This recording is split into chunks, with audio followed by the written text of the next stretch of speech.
창세기 25장. 아브라함이 다시 아내를 얻었는데 그녀의 이름은 그두라였습니다. 그두라는 아브라함에게 시므란, 욕산, 무단, 미디안, 이스박, 수아를 낳았습니다. 욕산은 스바와 드단을 낳았고 드단의 자손은 아수르 족속과 루두시 족속과 르움미 족속이 됐습니다. 미디안의 아들은 에바, 에벨, 하녹, 하비다, 엘다아입니다. 이들은 다 그두라의 자손입니다. 아브라함은 자기의 모든 소유를 이삭에게 주었습니다. 아브라함은 자신이 아직 살아있는 동안 자기 후처들의 아들들에게도 재물을 나누어 주었습니다. 그들을 동쪽, 곧 동방 땅으로 내보내 자기 아들 이삭과 떨어져 살게 했습니다. 아브라함은 175세까지 살았습니다. 아브라함이 복된 삶을 살다가 늙어 백발이 돼 숨을 거두고 자기 조상들에게로 돌아갔습니다. 그의 아들 이삭과 이스마엘이 아브라함을 마므레 근처 막벨라 굴에 묻었습니다. 그곳은 에브론의 밭으로 마므레 근처에 있었습니다. 에브론은 햇사람 소알의 아들입니다. 그 밭은 아브라함이 햇사람들로부터 산 것입니다. 그곳에 아브라함과 그의 아내 사라가 묻혔습니다. 아브라함이 죽은 후에 하나님께서 그의 아들 이삭에게 복을 주셨습니다. 이삭은 당시에 부엘라 헤로이 근처에 살고 있었습니다. 사라의 이집트 사람 여종 하갈이 아브라함에게 낳아준 아브라함의 아들 이스마엘의 족보는 이러합니다. 이스마엘의 아들들의 이름을 그 태어난 순서대로 나열해보면 이스마엘의 맏아들 느바욕과 게달과 압부엘과 밉삼과 미스마와 두마와 마사와 하닥과 데마와 여둘과 나비스와 게드마입니다. 이들이 이스마엘의 아들들입니다. 이들의 이름은 마을과 고울별 이름이며 이 사람들이 세운 12부족의 지도자들의 이름이기도 합니다. 이스마엘은 137세까지 살다가 숨을 거두고 자기 조상들에게로 돌아갔습니다. 그들은 하일라에서부터 술에 이르는 지역에 퍼져서 살았습니다. 술은 이집트 동쪽 아시리아로 가는 길에 위치해 있었습니다. 이스마엘의 자손은 자기의 모든 형제들의 맞은편에 살았습니다. 아브라함의 아들 이삭에 대한 기록은 이러합니다. 아브라함이 이삭을 낳았습니다. 이삭은 40세에 바단 아람 사람 부드엘의 딸이며 아람 사람 라반의 여동생인 리브가를 자기 아내로 맞이했습니다. 이삭은 자기 아내가 임신하지 못해서 그녀를 위해 여호와께 간구했습니다. 그러자 여호와께서 그의 간구를 들어주셔서 그의 아내 리브가가 임신하게 됐습니다. 그런데 뱃속에서 두 아기가 서로 싸웠습니다. 리브가는 내게 왜 이런 일이 일어나는 것일까? 라고 말하며 여호와께 나아가 여쭈어 보았습니다. 여호와께서 그녀에게 말씀하셨습니다. 두 나라가 내 태안에 있다. 내 태안에서부터 두 민족이 갈라질 것이다. 한 민족이 다른 한 민족보다 강하니 형이 동생을 섬기게 될 것이다. 리브가가 출산할 때가 돼서 보니 그녀의 뱃속에 쌍둥이가 들어있었습니다. 먼저 나온 아들은 빨갛고 온몸이 털옷과 같아서 그 이름을 에서라고 했습니다. 그 다음에 그의 동생이 나왔는데 손으로 에서의 발 뒤꿈치를 잡고 있었습니다. 그래서 그 이름을 야곱이라고 했습니다. 그들을 낳았을 때 이삭은 60세였습니다. 그 아이들이 자라서 에서는 능숙한 사냥꾼으로 들판에 나다니는 사람이 됐습니다. 야곱은 조용한 사람이어서 장막에 머물러 있었습니다. 이삭은 사냥한 고기를 좋아했기 때문에 에서를 사랑했고 리브가는 야곱을 사랑했습니다. 그러던 어느 날 야곱이 죽을 끓이고 있는데 들판에 나갔던 에서가 들어왔습니다. 에서는 배가 고팠습니다. 에서가 야곱에게 말했습니다. 그 붉은 죽을 내가 좀 먹게 해다오. 나 정말 배고파 죽겠다. 붉은 것을 먹겠다고 해서 그의 별명을 에돔이라고 부르기도 합니다. 야곱이 대답했습니다. 먼저 형의 장자권을 오늘 내게 파십시오. 에서가 말했습니다. 내가 지금 죽을 지경인데 장자권이 내게 무슨 소용이냐? 그러자 야곱이 말했습니다. 오늘 당장 내게 맹세부터 하십시오. 에서가 맹세를 하고 야곱에게 자기 장자권을 팔았습니다. 그제야 야곱이 에서에게 빵과 붉은 죽을 주었습니다. 에서는 먹고 마신 후 일어나 가버렸습니다. 이처럼 에서는 자기 장자권을 소홀히 여겼습니다. 창세기 26장. 아브라함 때 들었던 흉년이 다시 그 땅에 찾아들었습니다. 그래서 이삭은 그랄에 있는 블레셋 왕 아비멜렉에게 찾아갔습니다. 그때 여호와께서 이삭에게 나타나셔서 말씀하셨습니다. 이집트로 내려가지 말고 내가 내게 일러주는 땅에서 살아라. 이 땅에서 계속 살면 내가 너와 함께하겠고 내게 복을 주겠다. 너와 내 자손에게 내가 이 모든 땅을 줄 것이고 내가 내 아버지 아브라함에게 맹세한 것을 이뤄주겠다.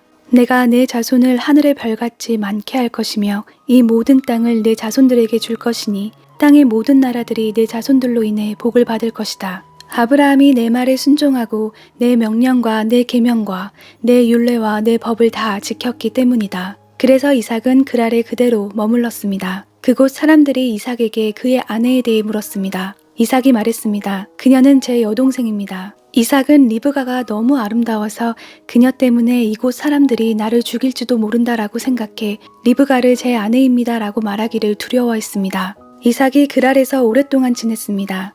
어느 날 블레셋 왕 아비멜렉이 창밖을 내다보다 이삭이 자기 아내 리브가를 껴안고 있는 것을 보았습니다. 아비멜렉이 이삭을 불러 말했습니다. 이 사람이 내 아내가 분명한데 어째서 너는 그녀는 제 여동생입니다라고 했느냐?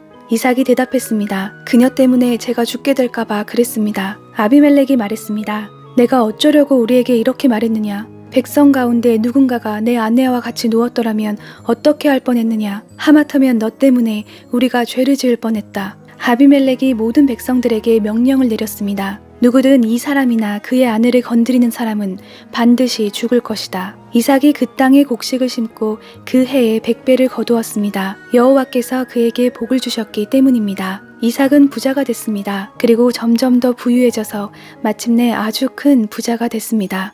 그가 양떼와 가축과 종들을 많이 거느리게 되자 블레셋 사람들이 그를 시기했습니다. 블레셋 사람들은 그의 아버지 아브라함 때 아브라함의 종들이 팠던 모든 우물들을 막고 흙으로 메워버렸습니다. 아비멜렉이 이삭에게 말했습니다. 우리를 떠나가라. 내가 너무 강해져서 우리가 감당할 수가 없다. 이삭이 그곳을 떠나 그랄 골짜기에 진을 치고 거기서 살았습니다. 이삭은 자기 아버지 아브라함의 때 팠다가 아브라함이 죽고 난 후 블레셋 사람들이 막아버린 우물들을 다시 파고 자기 아버지가 지은 이름들을 다시 붙였습니다. 이삭의 종들이 골짜기를 파다가 신선한 물이 나오는 샘을 발견했습니다. 그런데 그랄의 양치기들이 이삭의 양치기들과 싸우면서 말했습니다. 이 물은 우리 것이다.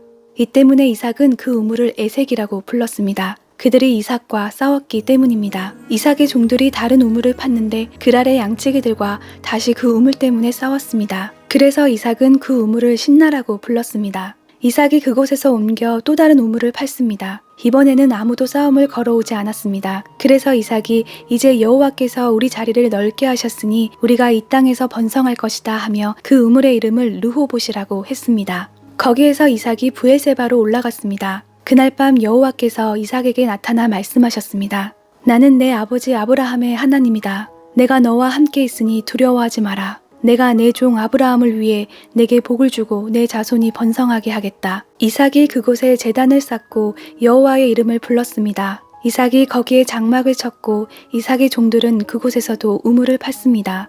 아비멜렉이 자기 친구 아웃삭과 군대사령관 비골과 함께 그랄에서부터 이삭에게 찾아왔습니다. 이삭이 그들에게 물었습니다. 무슨 일로 제게 오셨습니까? 여러분이 저를 미워해 저를 쫓아내지 않았습니까? 그들이 대답했습니다. 우리는 여호와께서 그대와 함께 하시는 것을 보았습니다. 그래서 우리는 우리들 사이, 곧 우리와 이삭 사이에 맹세가 있어야겠다라고 생각했습니다. 우리는 그대와 언약을 맺었으면 합니다. 우리가 당신을 건드리지 않고 항상 잘 대해주고 평화롭게 보내주었던 것처럼 당신이 우리를 해치지 않게 말입니다. 당신은 여호와께 복을 받은 사람입니다. 이삭이 그들에게 잔치를 베풀어서 그들이 먹고 마셨습니다. 다음 날 아침 일찍 그들은 서로 맹세했습니다. 이삭이 그들을 떠나보내니 그들은 평안히 돌아갔습니다. 바로 그날 이삭의 종들이 와서 자기들이 판 우물에 대해 이야기했습니다. 우리가 물을 발견했습니다. 이삭이 그 우물을 세바라고 불렀습니다. 그리하여 그 마을의 이름이 오늘날까지 브엘세바라고 불립니다.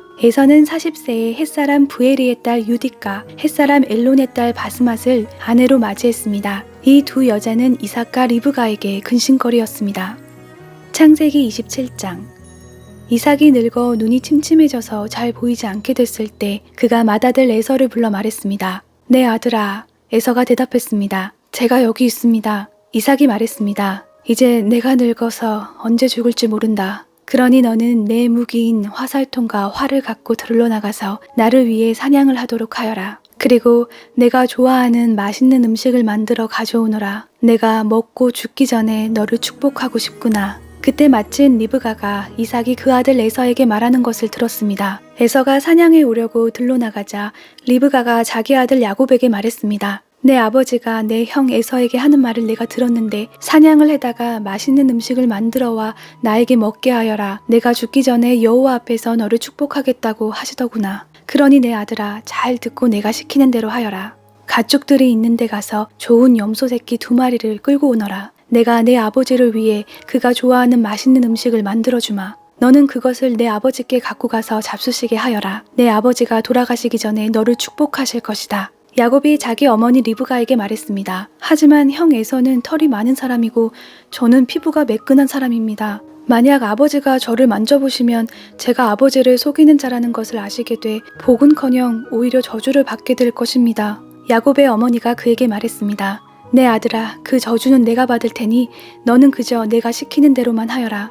가서 염소들을 끌고 오너라. 그리하여 야곱은 가서 염소들을 자기 어머니에게로 끌고 왔습니다. 그리고 그의 어머니는 그의 아버지가 좋아하는 맛있는 음식을 만들었습니다.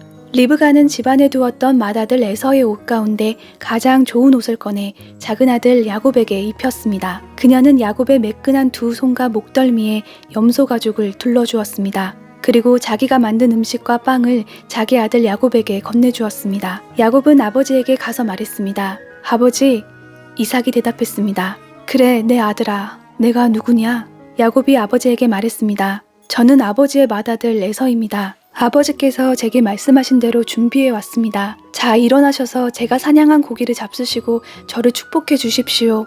이삭이 그 아들에게 물었습니다. 내가 어떻게 그렇게 빨리 잡아올 수 있었느냐? 야곱이 대답했습니다. 아버지의 하나님 여호와께서 제가 사냥감을 금방 찾을 수 있게 해주셨습니다. 그러자 이삭이 야곱에게 말했습니다. 내 아들아, 이리 가까이 오너라. 내가 너를 좀 만져보아야겠다. 내가 정말 내 아들 에서인지 알아보아야겠다. 야곱이 자기 아버지 이삭에게 가까이 가자 이삭이 야곱을 만져보고 나서 말했습니다. 목소리는 야곱의 목소리인데 손은 에서의 손이로구나. 야곱의 손이 그의 형 에서의 손처럼 털이 많았기 때문에 이삭은 알아보지 못하고 야곱을 축복했습니다. 이삭이 말했습니다. 내 아들아, 내가 사냥한 고기를 내게 가져오너라. 내가 먹고 너를 마음껏 축복하겠다. 야곱이 음식을 가져오자 이삭이 먹었습니다. 또한 야곱이 포도주도 가져오자 이삭이 마셨습니다. 야곱의 아버지 이삭이 그에게 말했습니다. 내 아들아, 이리 와서 내게 입을 맞춰라. 야곱이 이삭에게 가서 입을 맞추었습니다. 이삭은 야곱의 옷냄새를 맡고 나서 야곱을 축복하며 말했습니다. 보아라, 내 아들의 향내는 여호와께서 축복하신 들의 향기로구나. 하나님께서 하늘의 이슬과 땅의 풍요로움, 곧 곡식과 새 포도주의 풍성함을 내게 주실 것이다. 민족들이 너를 섬기고 나라들이 내게 절할 것이다. 너는 내 형제들의 주인이 될 것이며 내 어머니의 아들들이 내게 절할 것이다. 너를 저주하는 사람들은 저주를 받고 너를 축복하는 사람들은 복을 받을 것이다. 이삭이 야곱에게 복을 다 빌어주었습니다. 야곱이 이삭 앞에서 나가자마자 사냥을 갔던 그의 형 에서가 막 돌아왔습니다. 에서도 역시 맛있는 음식을 만들어 자기 아버지에게 갖고 가서 말했습니다. 아버지, 일어나셔서 제가 사냥해온 고기를 잡수시고 저를 축복해 주십시오. 그의 아버지 이삭이 말했습니다. 너는 누구냐? 그가 대답했습니다. 아버지의 아들, 아버지의 맏아들 에서입니다. 이삭은 부들부들 떨며 말했습니다. 그러면 아까 사냥한 것을 내게 가져온 사람은 누구냐? 내가 오기 전에 내가 그것을 다 먹고 그를 축복했다. 그러니 복은 그가 받게 될 것이다. 에서가 아버지의 말을 듣고 크게 울부짖고 슬퍼하면서 아버지에게 말했습니다. 저를 축복해 주십시오. 내 아버지여, 제게도 축복해 주십시오. 이삭이 말했습니다. 내 동생이 들어와서 속임수를 쓰면서까지 내 복을 빼앗아 가버렸다. 에서가 말했습니다. 그러니까 그의 이름을 야곱이라고 하지 않습니까? 야곱이 이렇게 저를 2번이나 속였습니다. 전에는 제 장자권을 빼앗더니 이번에는 제 복을 빼앗았습니다. 에서가 물었습니다. 저를 위해 축복할 것을 하나도 남겨두지 않으셨습니까? 이삭이 에서에게 대답해 말했습니다. 보아라, 내가 그를 내 주인이 되게 하고 그의 모든 형제들을 다 그의 종으로 주었다. 또 그에게 곡식과 새 포도주를 주었다. 그러니 내 아들아, 내가 너를 위해 무엇을 할 수 있겠느냐? 에서가 말했습니다. 아버지, 제게 빌어주실 남은 복이 단 하나도 없습니까? 내 아버지여, 저도 축복해 주십시오. 내 아버지여. 에서는 목소리를 높여 울었습니다. 아버지 이삭이 그에게 대답해 말했습니다. 보아라, 내가 거하는 곳은 땅이 풍요롭지 못하고 저 하늘의 이슬도 내리지 않는 곳이다. 너는 칼을 의지해 살고 내 동생을 섬길 것이다. 그러나 내가 쉼 없이 애쓰면 그가 씌운 멍에를 내 목에서 깨트려 버릴 것이다. 에서는 자기 아버지가 야곱을 축복한 일로 야곱에게 앙심을 품고 혼잣말로 말했습니다. 내 아버지를 위해 애도해야 할 때가 머지 않았으니 때가 되면 내가 내 동생 야곱을 죽여버릴 테다. 맏아들 에서가 한 말을 리브가가 들었습니다. 리브가는 작은 아들 야곱을 불러 말했습니다. 내 형 에서가 너를 죽여 그 분을 풀려하고 있다. 그러니 내 아들아, 내 말을 잘 들어라. 당장 하란에 있는 내 오빠 라반에게로 도망쳐서 내 형의 화가 가라앉을 때까지 당분간 거기 있어라. 너에 대한 내 형의 화가 풀리고 내가 한 일을 그가 잊게 되면 내가 전가를 보내 거기에서 너를 돌아오게 하겠다. 내가 어떻게 너희 둘을 하루에 다 잃겠느냐. 그 후 리브가가 이삭에게 말했습니다. 제가 이 햇사람의 딸들 때문에 살기 싫어집니다. 야곱이 만약 이들과 같은 햇사람의 딸들 가운데서 아내를 맞이하면 제가 무슨 즐거움으로 살겠습니까?